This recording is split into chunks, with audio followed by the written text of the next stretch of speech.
to everyone who's watching the Red Pill Diaries. We have our esteemed guest, historian, and I would say geopolitical analyst and journalist, Tarik Amar. How's it going today, Tarik? I'm fine. How are you, Rashid?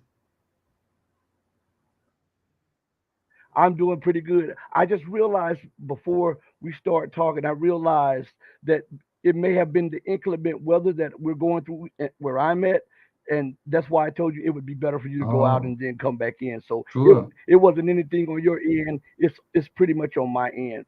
Um, No problem. but let's go right into it, Tariq. What do you have to say about? Because I know the whole world is watching this circus over here in this political season in America. What what are the people that you know saying about the recent happenings with Trump, the assassination attempt, and what are your thoughts on that? Well, the assassination attempt in Butler, right, in that small town, I think from what I read, it's similar in the United States. People have been shocked and they have been, to an extent, also confused because, on one side, of course, the attempt to kill him in and of itself is a major event with potentially frightening implications. Hmm. But on the other hand, there is a lot of astonishment at the way this has unfolded, at the way that his protection, his security detail, his Secret Service detail seems to have acted with really great incompetence, right? Right. At the way that this 20-year-old loner, could manage to get so close. I mean, in European metric terms, we read 120, 150 meters. Everybody understands that that's a very, very short distance. And of course, we also see that, and we hear and we read that the shooter had basically a clear line of sight, right, on the former president and the presidential candidate standing on this race stage. And then there's the information trickling out. You see the same thing, I'm sure, about the way in which his security responded after the attack had happened, in which they were sort of, for a moment at least, confused, didn't know what to do.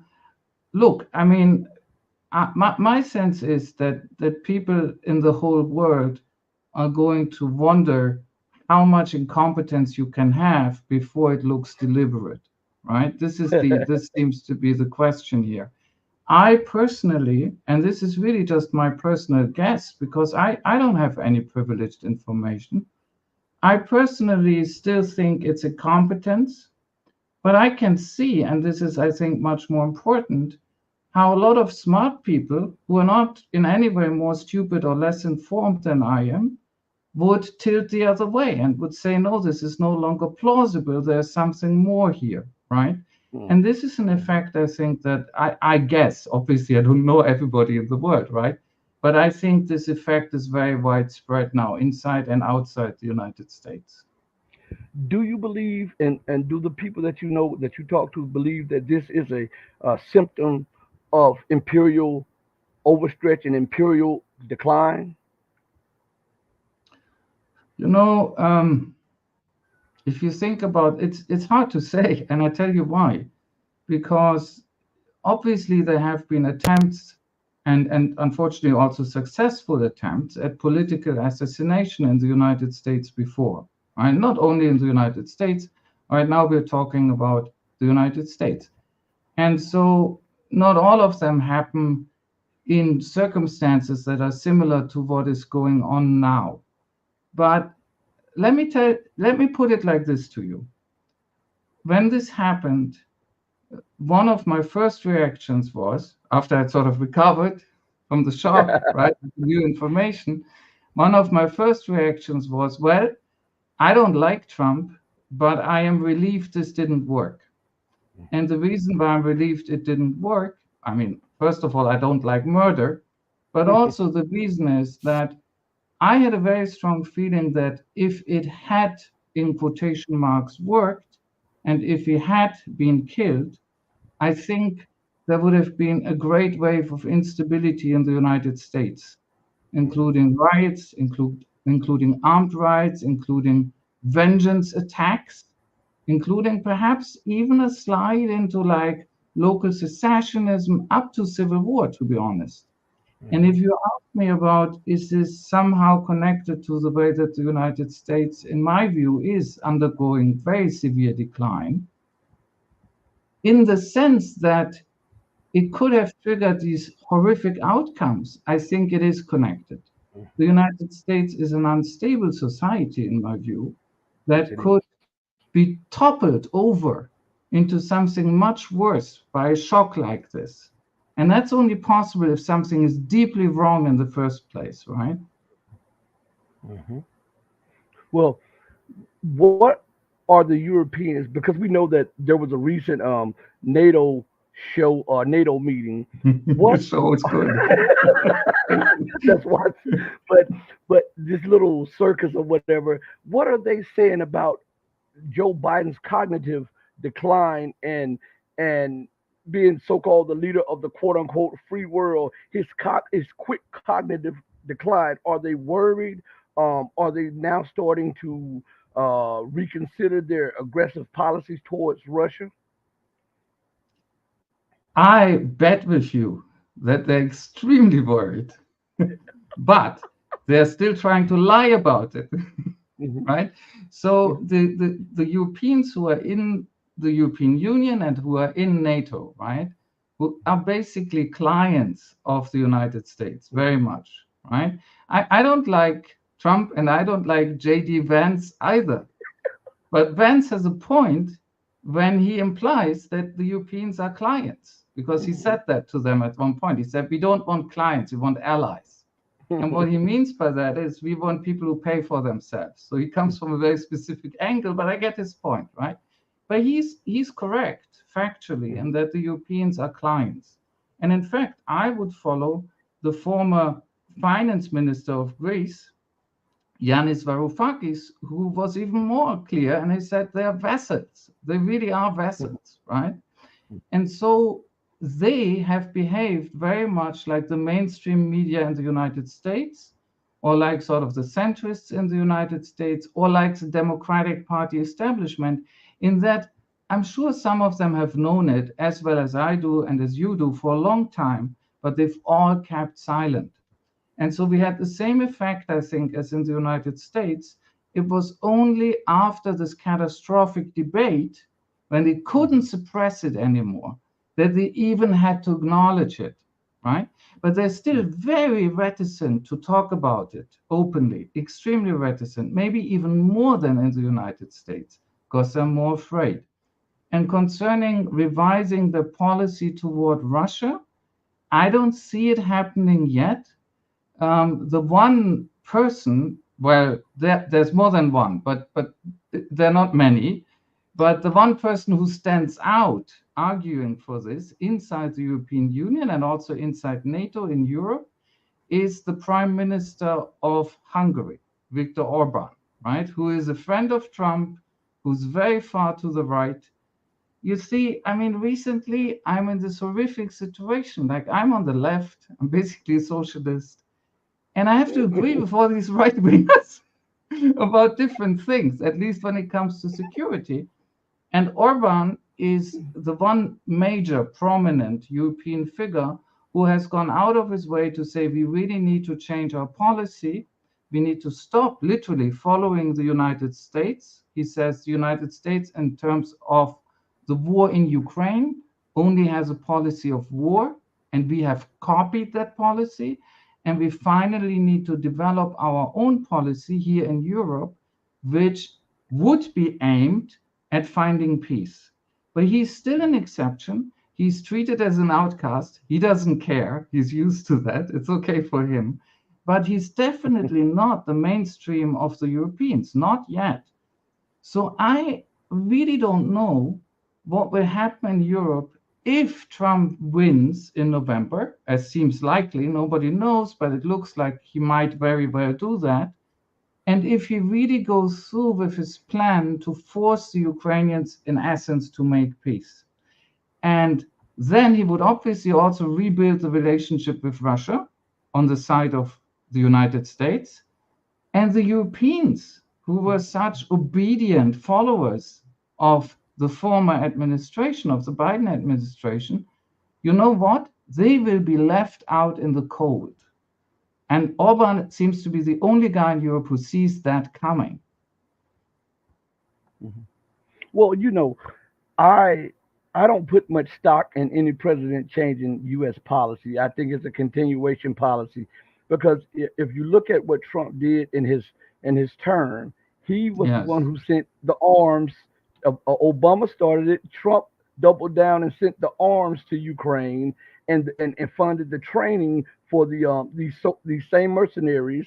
And then Joe Biden doubled and tripled down on what Trump did. So, and I don't believe that the deep state would allow for a drastic change in U.S. Domestic or foreign policy because in their minds, I believe that they believe that America has the inherent right to dominate everybody and everything. And the only way that you see it look like a pause or look like a change in policy is when they want to pause and focus on something else and double back to what they did after they moved to that other thing. And that other thing I'm talking about is China. Um, what is your thoughts on that? Because a lot of people they're putting a lot of stock in Trump. And remember, you can judge a person by the track record that they have, and all one has to Mhm. do is look at the first term. He was the one who initiated the devastating sanctions that blew back on America, that he tried to put impose upon China. He was the one that started the tech war. I see. I'm apolitical. I'm not for Trump. I'm not against him. I'm not. I don't like Biden at all. But anyway, Mhm. um, um, how will people expect such a drastic change in policy when the track record says that they only continue the policy made by the so-called deep state? Yeah, look, in general, I agree with you. There is an enormous amount of continuity, but I would ask the question, what shape does the continuity take at any given moment? And what exactly do they continue, right? And as you said, um, there can be at least a momentary change when they want to focus their continuous aggression somewhere else, right? So that's Mhm. point number one. And I totally agree with you. The Trumpists want to focus on China. They think it's much more important than Russia. They're obsessed with China. And I guess that the idea to turn one's back on Europe to an extent and to sacrifice Ukraine is genuine with them. Not because they're Mhm. humanists, not at all, but because, especially by now, since the war has lasted more than 2 years in Ukraine, they look back at this and they say it's a bad investment. And if you look at the way they talk about it, this is how they talk about it. That it's always about the money and about not producing a result, right? Mhm. So let me put it like this. I think if Trump came into office again and the war would go really well and he would see a chance of coming out the winner quickly, he would probably go for that. But I think the opposite is the case. He has made up his mind that this particular business in Ukraine is not making profit. That's basically the logic. And so Mhm. that's why he's ready to essentially dump the Ukrainians, right? And so the question in the end is, what will this mean for Europe and for the Ukrainians? I personally think, no matter where he's coming from, making peace is better for them, Mhm. even if many of them won't agree. I understand that. They see it differently. But I think the killing has to stop, right? Now, don't get me wrong. I don't think that Trump will in any way be um, a relief in general or a good president. Frankly, I think we will look at some terrible things happening in Asia. I think this China obsession might get very dangerous. And the other thing is the Middle East. I mean, Trump and Vance both, and so many Republicans under and behind them, are completely in alliance with Israel. I mean, as bad as Biden. And so I don't want to say it's going to be even worse, because I very much respect people who speak for the Palestinians, like Ali Abu Nima, and who rightly say, look, it's a genocide already, right? So please don't tell us it's going to get worse. This is the worst already happening. But let me put it like this. With Trump and people like Vance, who is like a hyper-Christian Zionist of the worst sort, I don't see any chance of it getting better in the Middle East concerning Palestine, concerning Israel. And then also they have a huge obsession with Iran. And there's still this possibility that they might finally do what the Israelis have wanted the United States to do for a long time, namely attack Iran the way that the United States in the early 2000s attacked Iraq for them, right? So don't get me wrong, I have everything in US politics, and I don't mean this in a demeaning or offensive sense. I mean it strictly as a political analysis. But everything in US politics, in my view, is really hopeless, frankly. I have to say one thing. If you ask me personally, I would never vote for Biden. Never, under no circumstances. And the reason is, I mean, I wouldn't for many reasons, but the decisive reason is that once somebody is committing a genocide, you cannot possibly approach me with an argument about lesser evil, right? There is no lesser evil in genocide, and Biden is a genocidaire now. So it's off, it's gone, right? If I were American, I'd probably vote third party. That's what I would do. I wouldn't vote for either of these two, right? You know, you brought something up, and it's amazing because I was getting ready to talk about the Middle East. Let us not forget, excuse me, that it was Trump that said that he would recognize East Jerusalem, I mean West Jerusalem, as Israelis. It was Trump that unilaterally ignored international law and recognized the Golan Heights as part of Israel. And Yes.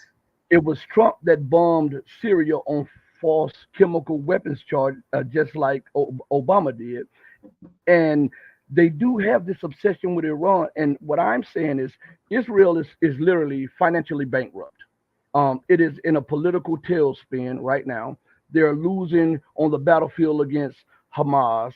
The Prime Minister Bibi Netanyahu is facing corruption charges that may put he and his wife away. Um, and then they are up in the ante with Hezbollah. Do you, when you said earlier that it's about the money, remember that Trump kept talking about pulling out of Syria but never did, and we got all kind of explanations of why he never did. But we know that the oil is being stolen, the wheat is being stolen, Yeah. the corn, the gas, all of that is being stolen and sold for pennies on the dollar to Israel or whatever, or given to Israel. How could you expect a different policy, a Middle East policy that will lower the temperature, especially while they are bombing innocent children and women in Palestine, while America is ignoring international law, Britain is ignoring international law, NATO is ignoring international law, and Israel has the freedom to kill like she did the other day. This doesn't get talked about a lot. We talk about the assassination attempt on Trump, but the day before, so Israel gave orders to the Palestinians to Yes. leave to a refugee camp and then Yes. bombed the Mhm. refugee camp, killing Mhm. hundreds of 100 people or more and injuring hundreds more. This didn't get talked about. How can you Yes. Yes. expect the temperature to be lowered under Trump? I believe, and I'm not saying that Biden would lower the temperature. I'm just saying, how can we expect a policy change when both Trump and Biden are heavy Zionists or supporters of Israel, regardless to whom or what? You know, I do not expect this change there. Not in Israel Palestine or Palestine under Israeli occupation and apartheid. I do not expect an American policy change if Trump comes in. I think you're absolutely right. There is great continuity there. The hold of political Zionism in the United States is incredibly strong on the Democratic and on the Republican side. I personally think that the one thing that Palestine needs to be liberated from this genocidal, mass murderous, fascistic, Zionist regime is that the United States loses its power in the Middle East. And that won't happen under Trump, not yet, but it might happen in my lifetime. I'm serious. The United States is a power in decline. And at some point, we may see a world in which the United States won't have Israel's back anymore. Mm-hmm. And I know that a lot of people think that the Israelis have their famous, totally illegal nuclear weapons, right? Their complete nuclear rogue state, and that therefore they are untouchable. But I don't think that's true for two reasons. First of all, Israel is extremely small. If they use one nuclear weapon, they vanish, and they know it, right? And the other thing is, others in the Middle East will acquire nuclear weapons too. This is going to happen. And one of the first ones is probably going to be Iran. And I know a lot of people find it very strange if I say that, but I hope they do so soon. Because the Israeli monopoly in that region on nuclear weapons has to be broken. And once Israeli nuclear weapons are counterbalanced by Iranian nuclear weapons, Israel can certainly no longer use them. Then it's over. And then everything will be down to conventional forces. And if you imagine a future in which the United States does not help Israel because they can't do it anymore, Israel will definitely lose against the coalition of its neighbors. Absolutely. Look, if you look at the way they have committed this genocide now for almost 10 months, right? They're fighting a small, extremely underarmed guerrilla force. And they still couldn't do it and commit their genocide, which is the main thing they're doing, without massive, constant American deliveries. So how are these people going to fight a serious war against serious opponents who are sort of their size? They won't. Not without American aid. So my hope, I know this is fairly desperate, but my hope for Palestine is sort of long term. It is that the United States finally is forced to abandon the whole region. And then Israel will come up against enemies it won't be able to defeat. And that will be the end of that terror regime. And then Palestine can be liberated. Well, what do you think about the totality of Israel becoming so desperate? Because remember, as we discussed just a few minutes ago, they only exist or are financially solvent because of the injection or infusion of money from the United States, the UK, and Europe. With Europe and the UK going belly up with these sanctions on Russia, and the United States being taxed to the limits with her military expansion, and also weapons production. How do you think this will play in the mind of Bibi, thinking that, knowing that he only has a short window to start this war with Iran?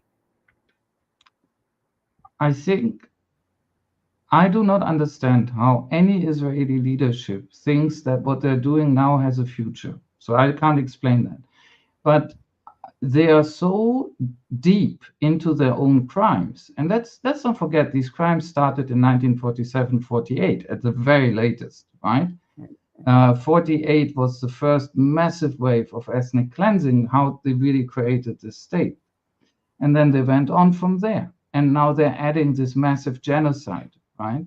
So they're so deep in their crimes. How can they actually find a reverse gear? I don't think they have one anymore. And in that sense, they're like a criminal who has nothing to lose. It's a state that has nothing to lose at this point. Obviously, right? The Russian foreign minister today at the UN, Lavrov, was again talking about the two-state solution. He gave a fairly critical speech about Israel and the US. That was great. But like all politicians, in the end, he says two-state solution. I think a lot of people realize that in reality, the two-state solution won't work anymore. Because imagine you're a Palestinian. You cannot live next to these people. This is over. This is over. That possibility of compromise has been destroyed. And it has been destroyed in stages by the radicalism and the brutality of the Israelis. That's what has happened here. So in the end, it's going to be a one-state solution. That one state is going to be Palestine. And so that nobody misunderstands me, that doesn't mean that innocent Israelis get ethnically cleansed or murdered. Not at all.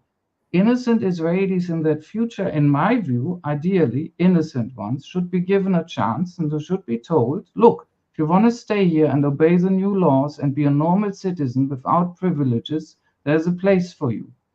I do think my utopia for the future is that Palestinian state will also prosecute the many criminals and murderers among them. Because I don't think truth and reconciliation commissions will hack this one. This won't be enough.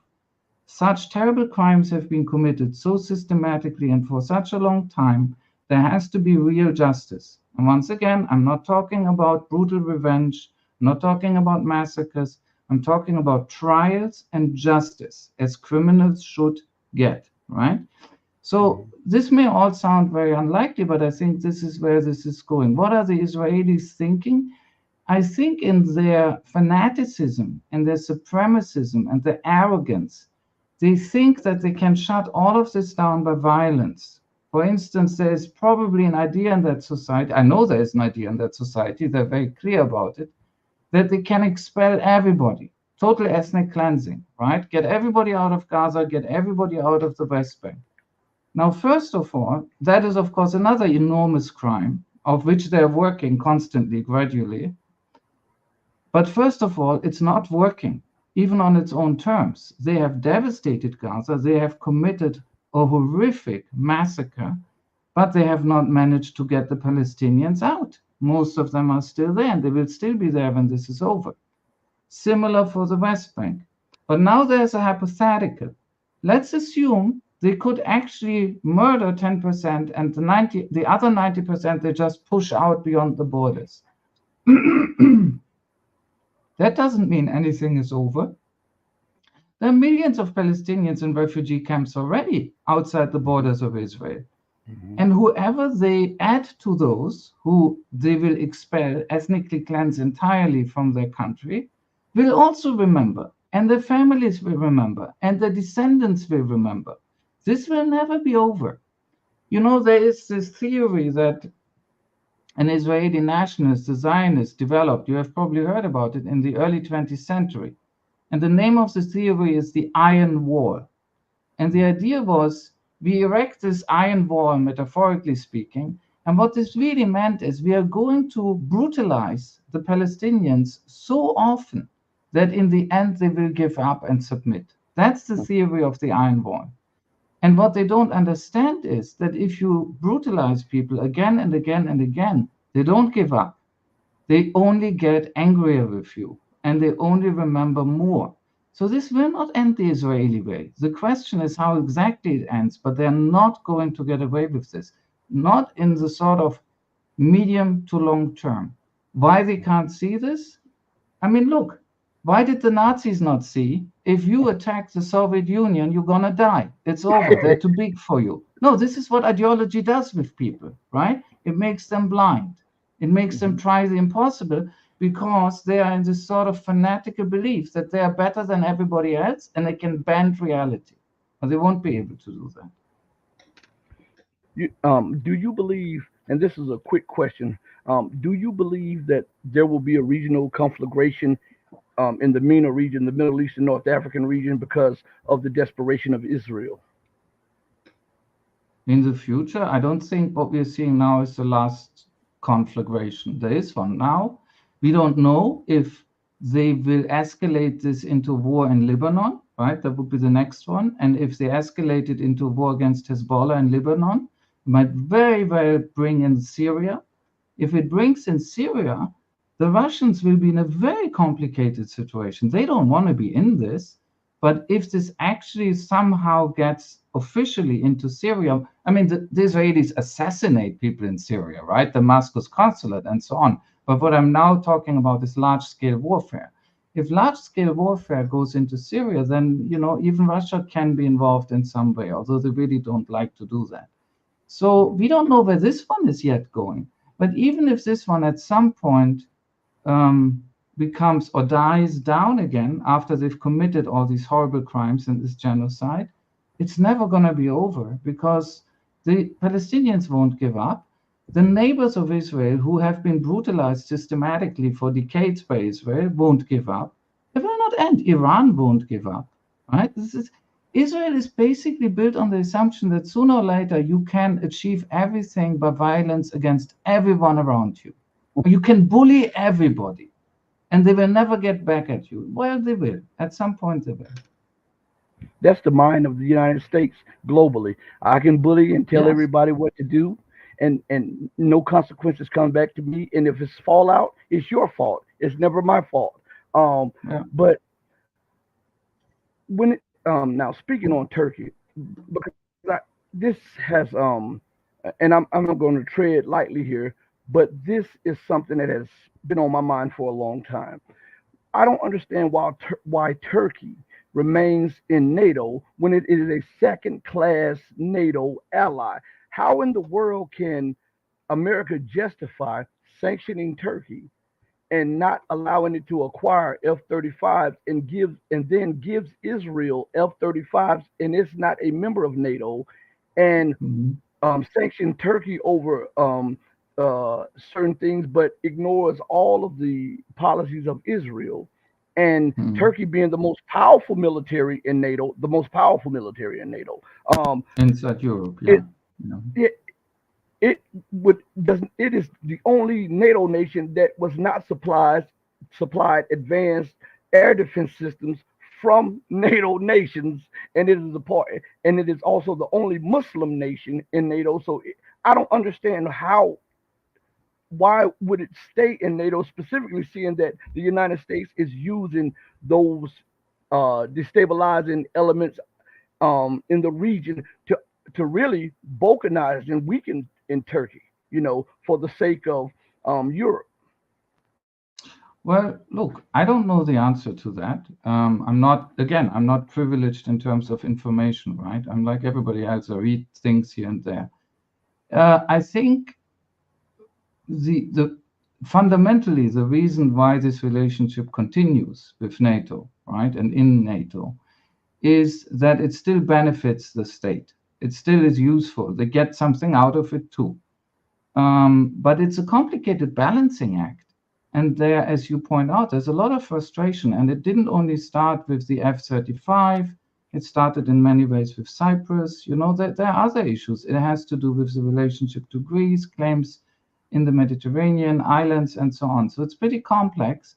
But in the end, on balance, I think they find that it's worth it. We're getting something out of it. We are using them, right? And I think that's true.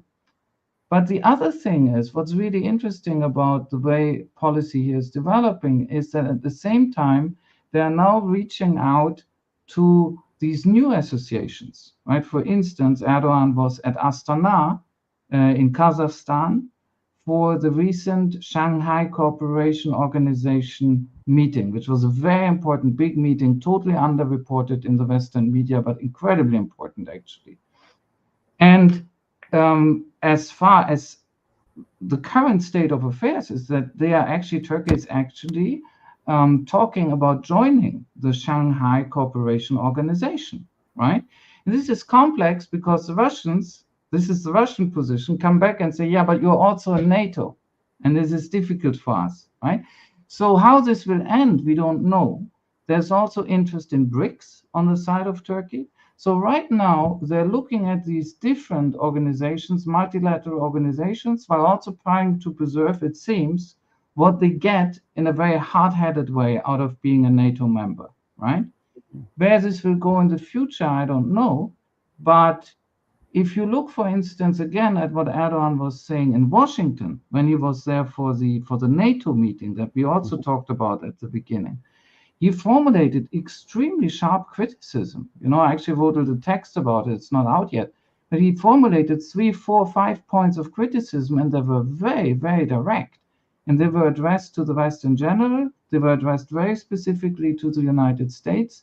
One of the issues was about the attitude towards the war in Ukraine, where he said, look, we, Turkey, actually are for absolutely privileging dialogue and bringing this to an end, negotiations, instead of like going on and on and on.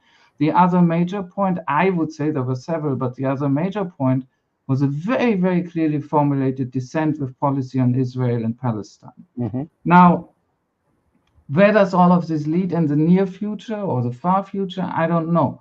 But it's certainly not, let me put it like this.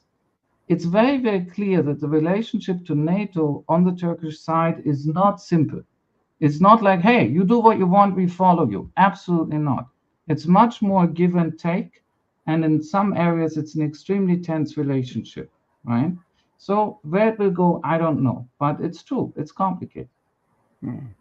Does the Turkish people have a some animosity toward the U.S. for supporting the destabilizing elements in Turkey to, like the YPK, and at the same time arming Greece and everybody with advanced weapons, but yet withholding advanced weapons from the most strategically placed NATO nation, which is Yeah. Turkey.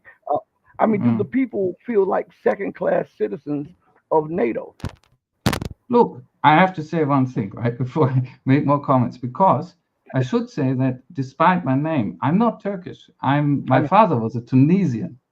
So I'm not a Turkish citizen in the sense of, I can speak for what we think here. That's not true. I live here, I teach here, but I'm actually a German citizen. It's all very complicated. But your question, I can say something about your question based on a poll. There are relatively good polls about this issue, about how do people see the United States, how do they see other states. And the most recent one I found is from 2022, from I think March 2022. So it was taken just after the war in Ukraine really escalated. Remember, it was in February 2022 that the Russians came in with much bigger forces than before, right? So just after that, there was this poll, and it was really interesting. I remember this even now, I read it a while ago, because traditionally, before, several years before, when you ask the question, who is the greatest threat? What country is the greatest threat to Turkey? Over 50% of respondents would say the United States. The United States. So that is sort of part of an answer to your question, right? And then they would say, and then for Russia, that would be 5%. So here you have it, right? They have been a NATO member since 1952, it's true. But then you find a large proportion of the population who actually feels much more threatened by the US than by the Russians. That's a first, I'm using the term neutrally, not pejoratively, anomaly, something unexpected, right?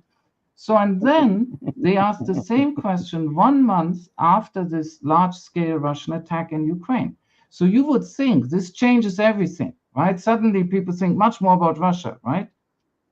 It did change something, but it didn't change the overall picture. So they asked the same question in March 2022.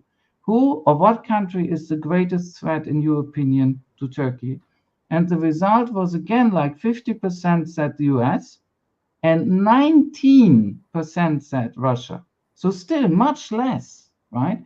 So you still have this peculiar situation that quite a lot of respondents here actually feel more threatened by the US. That I can tell you. That's a poll, and it's a fairly solid poll when it was done. Okay.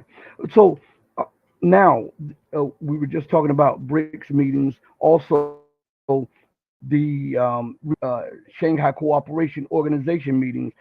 Why isn't it being played in the West? How serious and how important those two meetings were, because those were meetings that will shape the future of finance and politics, as Yes. as long as we can see in the foreseeable future. Why isn't that getting the coverage and being ignored by the Western media? I, I totally agree with you. And I'm astonished, like you, I think.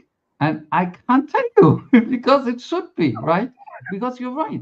These are not only these meetings, you're right about the meetings. I totally agree there as well. But the underlying developments, these Mhm. organizations, that is the future, right? Not alone, but they're a big part of it. When you look at the data, and you've seen them too, in terms of the share of global uh, product, essentially. Domestic product sounds weird when you talk about the word, like global economic product, the share of population, the share of landmass, and so on and so on. You go through this, and these are enormous organizations by now, and they're growing. They're not only big, they're constantly growing, right? And they're growing in terms of size, but also they're growing institutionally, interestingly enough. So they're becoming more and more complex. They have banks now. They have the new Bank for Development that's attached, I think, to the BRICS.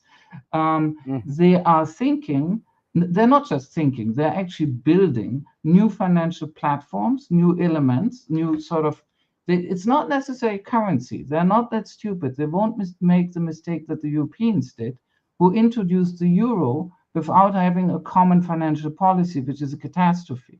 So Putin has addressed that directly and said, no, no, no, that's not what we do. And he's absolutely right. But they're going to build these sophisticated payment system.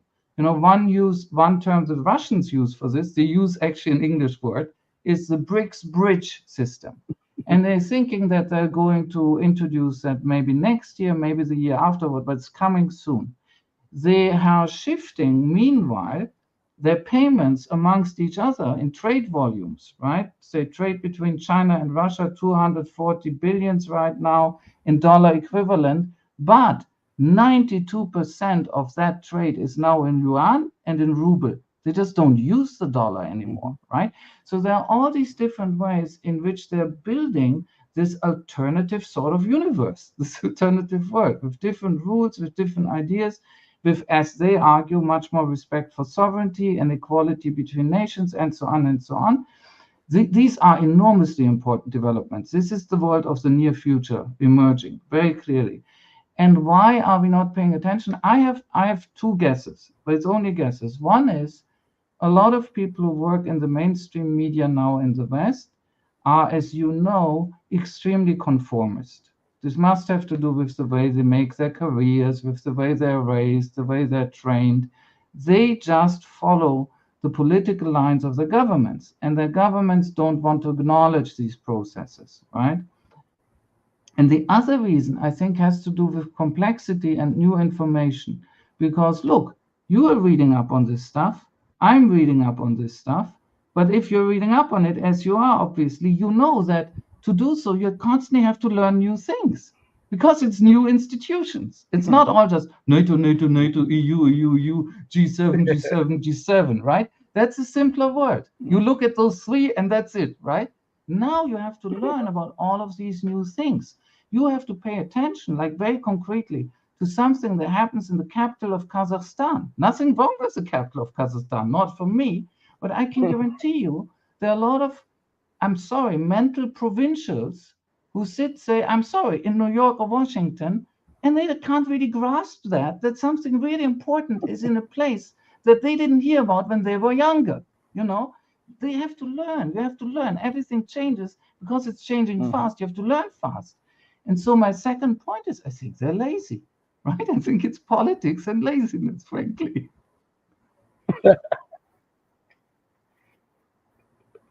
Well, it likens to me that ignoring the Shanghai Cooperation Organization meeting and the importance of it, and also the BRIC meetings, is like a patient having cancer and ignoring the cancer as if it's just going to vanish. And I believe that is the way that the U.S., the UK, and the West are dealing with the reality that there's a new sheriff in town, and they want to ignore it as much as Mm, possible, but they don't realize that it continues to grow and continues to build, and pretty soon it's going to overtake the so-called rules-based international order, yeah, and I yeah. believe that it is to its downfall. And I want to transit that to say, do you believe that these meetings and what they're trying to do in these meetings are one of the prime motivating forces by the U.S. and the UK and the EU to escalate in Ukraine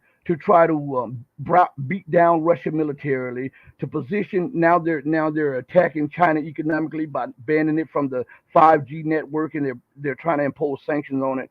And they Okay. also just recently imposed more sanctions on Iran. Do you believe that fear, even though they want the public to ignore Mhm. these growing organizations, do you believe that it's fear by the leadership and the politicians and the military that are pushing the escalation against Iran, against Russia, against China? Yes, I think that's totally true. I, I, I I would add, I believe it's, as you say, it's a fear they don't want to admit. They don't want to speak about it as fear. And my guess is that they don't necessarily even admit it to themselves. But deep down, I think you're absolutely right. It's fear. And, I think part of what is happening is that in the West, we have psychologically, I don't even mean politically, I mean psychologically, extremely conservative elites now. And that has nothing to do, in fact, with classical political categories. So I give you an example. I think you can call Biden a Democrat, whatever, I think psychologically he's exactly that. He's incredibly conservative. And so are his followers. They want the world to stay the same. So what we've seen is, look, I think two things are ending. One is short term and one is really long term. So the short term one is when the Soviets collapsed in the late 80s and then the Soviet Union went away in 91, there was about 10 years, 15 years where people in the West, especially in the United States, but also in Europe, could cherish an illusion. It was an illusion even then, but they could sort of make it work. And the illusion was that they were now ruling the world, they alone, and everybody had to follow their example, and everybody had to obey their rules. Right? Let me start with those rules. And that moment has passed already. It passed at least 10 years ago, but they're not adjusting to it. They're in denial about that one. But secondly, something else is happening, which I think is a much bigger trend. I think we are seeing the end of a Western centric world that emerged in the 15th century. I'm serious. We're seeing like a radical shift, a half century shift, right?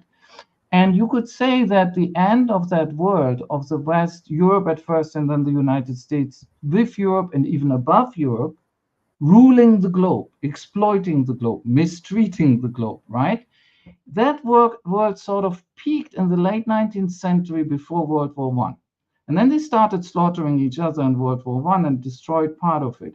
And then you had obviously always resistance from the rest of the world that was always there over hundreds of years, but you had ever more successful resistance, right? And by the post-World War II period, you get like the imperial system really falling apart. You get, as we know, decolonization on a massive scale. But what we are now seeing, this is more interesting even. This is another wave. We are seeing, I think, in some way, the end of post-colonial orders, or neo-colonial orders, where essentially what was replaced was the old colonial formal order by neo-colonial relationships. And if you look, for instance, at the Sahel, that's exactly what we are seeing. If you look at China, although it was never as a whole colonized, I know this, China is also a story about a country that was downtrodden in the 19th century as part of this process of this Western ascendancy, massively asserting itself, and now they're the other superpower. I think we see a massive shift in which the West would have to find its way again as a normal part of the world. And here's the problem. Western elites have trained themselves hundreds of years in feeling better than everybody else. They're psychologically deranged. I mean this Mhm. literally. And so they need to come off it. And they don't know how. And they're terribly afraid of that new world. They really have no idea how that's going to work for them. Mhm. And another thing, as you said, I believe that the fear is so great because they're not going to control politics, and finance globally, meaning that it's going to be you're going to have to compete on an equal playing field. And I don't think a lot of them are ready for that. They are so used to advantage that um, in their mind they cannot fathom the idea that we, the exceptional nation, have to compete on an equal playing field. Do you think like that plays a major part in their psyche when dealing with Russia, China, Iran, the Sahel, and Latin America? Yes, in the sense, if you talk about psychology again, in the sense of I think they almost feel offended, right? When countries and societies that they look down upon, on which they project their arrogance, and that's a very real thing. I mean, think of Josep Borrell, right? I mean, he has just stopped being de facto foreign minister of the European Union. And like half a year ago, he came out with it and he said, Europe is the garden, the others are the jungle. Bam.